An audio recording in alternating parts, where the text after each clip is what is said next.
Assalamualaikum warahmatullahi wabarakatuh. Kita bertemu kembali dalam pembelajaran pendidikan agama Islam dan budi pekerti. Terlebih dahulu kita berdoa, semoga melalui pembelajaran kali ini Allah Subhanahu wa Ta'ala membukakan pintu hikmahnya dan memberikan pertolongan berupa rahmatnya. Allahumma ftah lana hikmataka wa ansur alaina rahmataka ya dzal jalali wal ikram. Dan semoga dengan terbukanya pintu hikmah dan diturunkannya rahmat Allah, lebih mudah bagi kita untuk mendapatkan tambahan ilmu dan rezeki berupa kepahaman. Rabbi zidna ilma warzuqna fahma birahmatika ya arhamar rahimin. Amin ya Allah ya rabbal alamin. Tak lupa kita bersyukur kepada Allah Subhanahu wa Ta'ala atas kekuatan dan kesempatan yang sudah diberikannya sehingga kita bisa melakukan aktivitas pembelajaran ini. Dan semoga dengan bersyukurnya kita, Allah Subhanahu wa Ta'ala berkenan menambah anugerahnya berupa nikmat ilmu dan nikmat kepahaman. Para pelajar sekalian, pada pertemuan kali ini, insya Allah kita akan melanjutkan pembahasan mengenai sebuah tema yang sangat menarik, yaitu aku selalu dekat dengan Allah. Pada pertemuan yang pertama, di video sebelumnya, kita sudah membahas mengenai cara mendekatkan diri kepada Allah melalui pemahaman makna Asmaul Husna. Dan pada video yang sebelumnya juga dibahas secara mendalam mengenai pengertian Asmaul Husna dan makna 7 Asmaul Husna. Di antaranya makna Al-Karim, Al-Mu'min, Al-Matin, Al-Wakil, Al-Jami, Al-Adlu, dan Al-Akhir. Mengenai keutamaan Asmaul Husna merujuk kepada hadis Rasulullah SAW yang diriwayatkan oleh Imam Bukhari. Dari Abu Hurairah, sesungguhnya Rasulullah SAW bersabda, sesungguhnya Allah Subhanahu wa Ta'ala mempunyai 99 nama 100 kurang 1. Barang siapa yang menghafalkannya, maka ia akan masuk surga. Hadis riwayat Bukhari.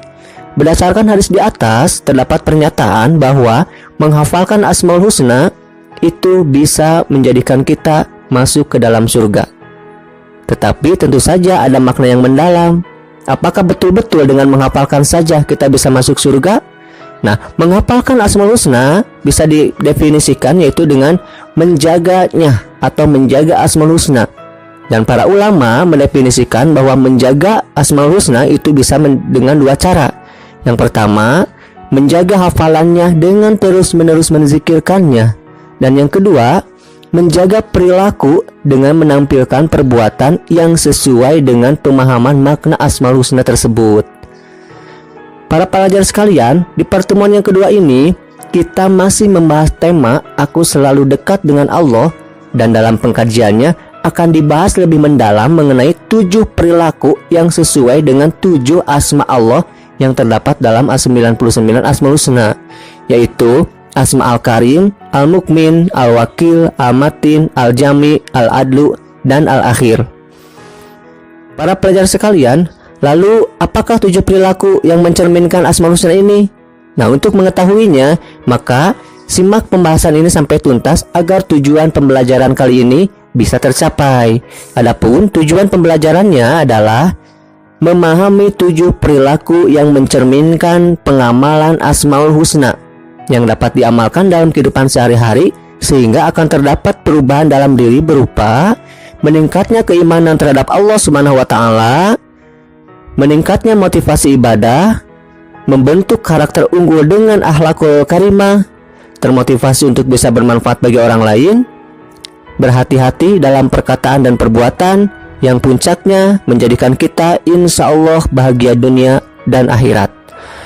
Nah, para pelajar sekalian, untuk mencapai tujuan pembelajaran tersebut, setidaknya kita harus memahami kompetensi dasar beserta indikator pencapaian dari bab ini. Nah, inilah kompetensi dasar beserta indikatornya.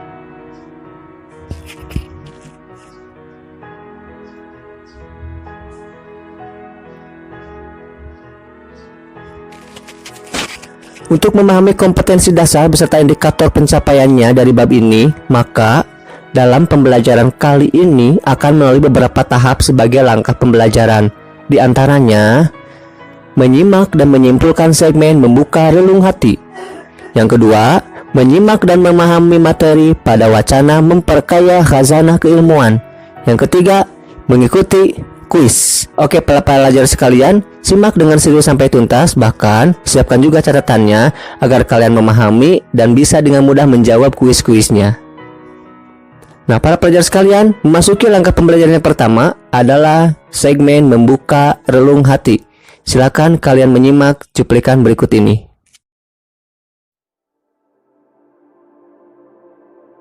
Kita adalah seorang muslim, dan sebagai seorang muslim, tentu saja kita mengimani bahwa Allah adalah satu-satunya Tuhan yang hak untuk kita sembah. Dan sebagai seorang hamba, tentu saja kita pun memiliki kewajiban untuk beribadah kepadanya. Akan tetapi, tidak dapat kita pungkiri, terkadang kita sendiri malas untuk melakukannya. Mungkin karena kita belum terlalu mengenal siapa Allah itu, sehingga belum terjalin kedekatan antara kita sebagai seorang hamba dengan Allah sebagai Tuhan kita. Cara untuk mengenal Allah lebih dekat adalah dengan memahami sifat-sifatnya yang terkandung dalam Asmaul Husna. Akan tetapi, tetap saja, meskipun kita tahu beberapa sifat-sifat Allah, kedekatan dengan Allah belum dapat kita rasakan. Bisa jadi karena kita belum benar-benar menghayati sifat-sifat Allah tersebut, sehingga kebesaran Allah pun belum benar-benar merasap ke dalam hati. Cara untuk menjadikan hati ini benar-benar mengenal kebesaran Allah diantaranya adalah dengan bertafakur atau memikirkan tentang ciptaan Allah yang terbentang luas di alam semesta ini. Banyak sekali ciptaan Allah yang bisa kita jadikan objek bertafakur, dan dengan merenungkannya, maka kita akan menemukan kebesaran Allah. Kita coba memikirkan proses turunnya hujan. Dari awan raksasa yang tidak punya pikiran dan perasaan, tetapi mampu memberikan air bagi makhluk hidup tanpa menyakiti mereka. Diturunkan sesuai dengan kebutuhan penghuni bumi.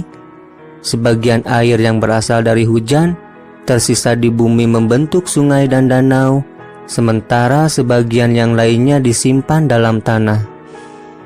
Ketika memikirkan halilintar, ada alasan tersembunyi di baliknya. Melalui halilintar, nitrogen yang penting bagi kehidupan dipindahkan kepada tanah. Gunung, mereka seperti gudang yang menyimpan mineral dan makanan yang berguna bagi manusia, dan mereka juga seperti pasak yang menjaga bumi dari gempa di bawah tanah. Ketika memikirkan bumi, kita menyadari bahwa hari-hari terdiri dari gelap dan terang, supaya kita bekerja dan beristirahat. Kita pun merasa takjub kepada tumbuhan dan pepohonan, tanpa mengetahui apa yang disukai manusia dan hewan, tetapi mereka terus memberikan kita buah-buahan yang paling indah. Sampai kita memikirkan tentang diri kita sendiri. Meskipun tubuh kita terbuat dari zat-zat sederhana seperti darah, daging, dan tulang, namun ia masih lebih sempurna daripada robot yang diciptakan dari zat terbaik. Kita mulai menyadari bahwa segala hal di jagat raya ini mempunyai tugasnya masing-masing, dan satu sama lainnya saling berkaitan. Jika saja gunung tidak menjalankan tugasnya, maka kehidupan pun mulai terancam. Begitupun dengan awan, air, tumbuhan, dan pepohonan. Jika salah satu dari mereka tidak menjalankan tugasnya, mungkin manusia tidak bisa bertahan di planet ini. Sampai pada sebuah kesimpulan bahwa satu hal yang pasti, semua ini tidak mungkin ada dengan sendirinya, dan mereka ada karena mereka diciptakan. Bahkan tidak ada satupun dari mereka yang diciptakan tanpa tujuan. Dan satu hal yang pasti, yang sanggup menciptakan dan mengatur mereka hanyalah Allah Subhanahu wa Ta'ala, yang dengan sengaja menciptakan mereka demi kebaikan manusia. Alhamdulillah, kita mulai merasakan kebesaran dan kasih sayang Allah melalui penciptaan alam semesta. Tidaklah bijak ketika kita mengetahui keagungan Allah ini, tetapi tidak ada perubahan dalam diri kita, baik dalam ucapan maupun perbuatan. Bahkan kita tergolong ke dalam manusia yang menderita kerugian ketika kita mengimaninya, tetapi tidak melakukan amal soleh untuknya. Sebagaimana firman Allah dalam Quran Surat Al-Asr, "Demi masa, sesungguhnya manusia berada dalam kerugian, kecuali mereka yang beriman dan beramal soleh, yang saling menasehati demi kebaikan dan saling menasehati demi kesabaran." Setelah kita menyimak segmen membuka relung hati, tentu saja kita bisa menyimpulkan beberapa pelajaran yang bisa kita ambil hikmahnya. Yang pertama, meningkatkan keimanan dengan merenungkan Asmaul Husna. Yang kedua, mentafakuri alam semesta untuk menemukan makna Asmaul Husna. Yang ketiga, semangat beribadah karena telah merasakan kedekatan dengan Allah. Dan yang keempat, mengamalkan Asmaul Husna dalam bentuk amal soleh. Para pelajar sekalian, memasuki langkah pembelajaran yang kedua, yaitu segmen memperkaya khazanah keilmuan. Dan pada pembahasannya, kita akan mengkaji 7 bentuk perilaku yang mencerminkan keimanan terhadap Asmaul Husna. Yang pertama, kita akan mulai dengan mengkaji Asma Al-Karim. Al-Karim berarti Allah Subhanahu wa Ta'ala Maha Mulia lagi Maha Pemurah yang memberi anugerah atau rezeki kepada makhluknya. Bisa juga dimaknai zat yang sangat banyak memiliki kebaikan, Maha Pemurah, pemberi nikmat dan keutamaan baik ketika diminta maupun tidak. Ketika kita mengimani makna Al-Karim, maka tentu saja kita seharusnya menjadi orang yang dermawan atau orang yang pandai membagi kebahagiaan kepada orang lain, baik dalam bentuk harta ataupun bukan. Contoh perilaku dalam kehidupan sehari-hari yang bisa kita terapkan sebagai orang dermawan adalah yang pertama, selalu menyisihkan uang jajan untuk sedekah kepada siapapun yang membutuhkan. Yang kedua, membantu teman yang sedang dalam kesulitan. Yang ketiga, menjamu tamu yang datang ke rumah sesuai dengan kemampuan. Untuk asma yang berikutnya, kita akan mengkaji Asma Al-Mukmin. Sebagaimana kita tahu di pembahasan sebelumnya, Al-Mukmin berarti Allah pemberi rasa aman kepada semua makhluknya, terutama kepada manusia. Bagaimana perilaku kita ketika kita mengimani makna Al-Mukmin? Sebagai hamba yang beriman, tentu saja kita dituntut untuk mampu menjadi bagian dari pertumbuhan dan perkembangan rasa aman terhadap lingkungannya. Dan kita juga bisa melakukan beberapa perilaku seperti berikut. Yang pertama, menolong teman atau orang lain yang sedang dalam bahaya atau ketakutan. Yang kedua, menyingkirkan duri, paku, atau bahkan benda lain yang ada di jalan yang dapat membahayakan pengguna jalan. Dan yang ketiga, membantu orang tua atau anak-anak yang akan menyeberangi jalan raya. Para pelajar sekalian, kita masuk ke pembahasan asma yang ketiga, yaitu Al-Matin. Al-Matin berarti Allah Maha Kukuh. Berarti juga Allah memiliki kekuatan yang tidak ada taranya. Bagaimana sikap kita atau perilaku kita ketika kita mengimani makna Asma Al-Matin? Tentu saja kita harus menjadi pribadi yang kuat dan teguh pendirian. Bisa kita aplikasikan dalam kehidupan sehari-hari berupa perilaku beristiqomah atau meneguhkan pendirian. Yang kedua, beribadah dengan kesungguhan hati. Yang ketiga, tidak tergoyahkan oleh bisikan yang menyesatkan. Yang keempat, terus berusaha dan tidak putus asa serta bekerja sama dengan orang lain sehingga menjadi lebih kuat. Untuk asma yang selanjutnya yang akan kita kaji yaitu Asma Al-Wakil. Al-Wakil merupakan penerangan bahwa Allah mewakili atau pemelihara, yang berarti juga kita sebagai seorang muslim harus melakukan urusan kita dengan sebaik-baiknya. Dan tentu saja setelah kita melakukan dengan sebaik-baiknya, kita serahkan hasilnya kepada Allah Subhanahu wa Ta'ala. Dan orang yang seperti ini disebut dengan orang yang bertawakal. Contoh bertawakal diantaranya adalah menjadi pribadi yang mandiri, melakukan pekerjaan tanpa harus merepotkan orang lain. Dan juga kita bekerja atau belajar dengan sungguh-sungguh karena Allah. tidak akan mengubah nasib seseorang apabila orang tersebut tidak mau berusaha. Nah, para pelajar sekalian, untuk asma yang selanjutnya kita akan membahas asma al-jami. Al-jami berarti Allah maha mengumpulkan apa yang dikehendakinya dimanapun Allah berkehendak. Perwujudan meneladani sifat Allah al-jami ini bisa kita terapkan dalam kehidupan sehari-hari, di antaranya mempersatukan orang-orang yang sedang berselisih, atau kita senantiasa rajin melaksanakan sholat berjamaah. Yang ketiga, hidup bermasyarakat agar dapat memberikan manfaat kepada orang lain. Nah, untuk makna asma yang keenam yang akan kita bahas adalah asma al-adlu. Al-adlu berarti Allah maha adil. Ketika kita mengimani asma al-adlu, kita meyakini bahwa Allah menempatkan semua manusia pada posisi yang sama dan sederajat. Tidak ada yang ditinggikan hanya karena keturunan, kekayaan, atau karena jabatan. Perilaku yang bisa kita terapkan dalam kehidupan sehari-hari sebagai aplikasi dari pemahaman asma al-adlu adalah: yang pertama, tidak memihak atau membela orang yang bersalah, meskipun orang tersebut saudara atau teman kita. Dan yang kedua, menjaga diri sendiri, orang lain, dan lingkungan di sekitar dari tindakan kezaliman. Para pelajar sekalian, untuk yang terakhir kita akan membahas asma al-akhir.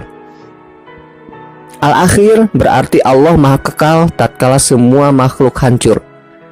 Berarti juga dengan meyakini Allah maha kekal, maka menjadikan kita tersadar bahwa manusia pada akhirnya akan mati dan akan mempertanggungjawabkan segala perbuatannya.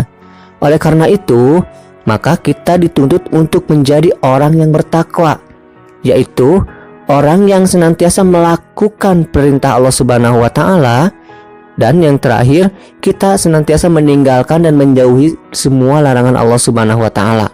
Para pelajar sekalian, kita sudah melewati langkah yang kedua, yaitu segmen memperkaya khasanah keilmuan.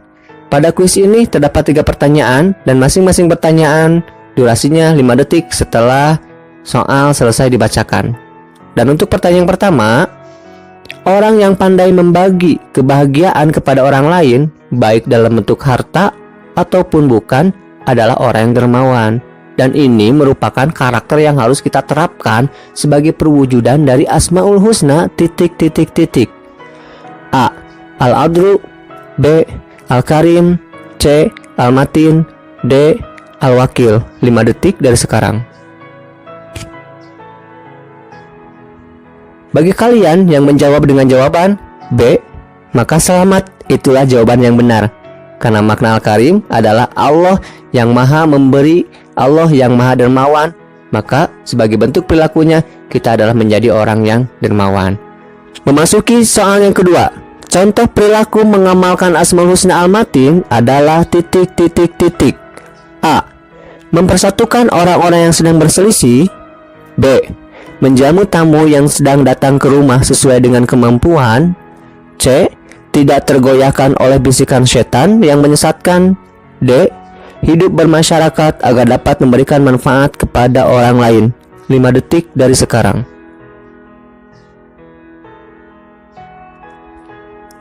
Bagi kalian yang menjawab soal ini dengan jawaban C, maka selamat, itulah jawaban yang benar. Untuk option A, mempersatukan orang yang berselisih, itu adalah pengamalan dari sifat al-adil. Dan untuk menjamu tamu, itu adalah pengamalan dari sifat al-karim. Dan untuk bermasyarakat dan bermanfaat bagi orang lain, itu adalah pengamalan dari makna al-jami. Oke, kita masuk ke soal yang terakhir. Makna Asmaul Husna Al-Mukmin adalah Allah memberi rasa aman. Sebagai hamba yang beriman, seorang mukmin dituntut mampu menjadi bagian dari pertumbuhan dan perkembangan rasa aman terhadap lingkungannya. Pertanyaannya, di bawah ini yang bukan merupakan contoh perilaku mencerminkan Asmaul Husna Al-Mukmin adalah ... A. Menolong teman atau orang lain yang sedang dalam bahaya atau ketakutan. B. Menyingkirkan duri, paku, atau benda lain yang ada di jalan yang dapat membahayakan pengguna jalan. C. Membantu orang tua atau anak-anak yang akan menyeberang jalan raya. Atau D. Rajin melaksanakan sholat berjamaah. 5 detik dari sekarang. Bagi kalian yang menjawab pertanyaan ini dengan jawaban D, maka selamat, itulah jawaban yang benar. Karena rajin melaksanakan sholat berjamaah itu merupakan aplikasi dari Asmaul Husna Al-Jami. Para pelajar sekalian, terima kasih sudah mengikuti kuisnya, dan Bapak yakin kalian mampu menjawab kuisnya dengan sempurna. Itu menandakan bahwa kalian memahami bab ini, dan sebagaimana Rasulullah SAW bersabda, barang siapa yang hendak diberi kebaikan oleh Allah Subhanahu wa taala, maka terlebih dahulu Allah memberikannya ilmu agama. Semoga kita mendapatkan kebaikan dari Allah Subhanahu wa taala. Bagi kalian yang belum sempat mencatat, tenang saja, Bapak simpan rangkumannya di deskripsi yang bisa kalian download. Dan bagi siapapun yang membutuhkan RPP, itu pun saya sisipkan di deskripsi yang bisa Anda download. Terima kasih atas perhatiannya, semoga bermanfaat. Subhanakallahumma bihamdika asyhadu an la ilaha illa anta astaghfiruka wa atubu ilaik. Assalamualaikum warahmatullahi wabarakatuh.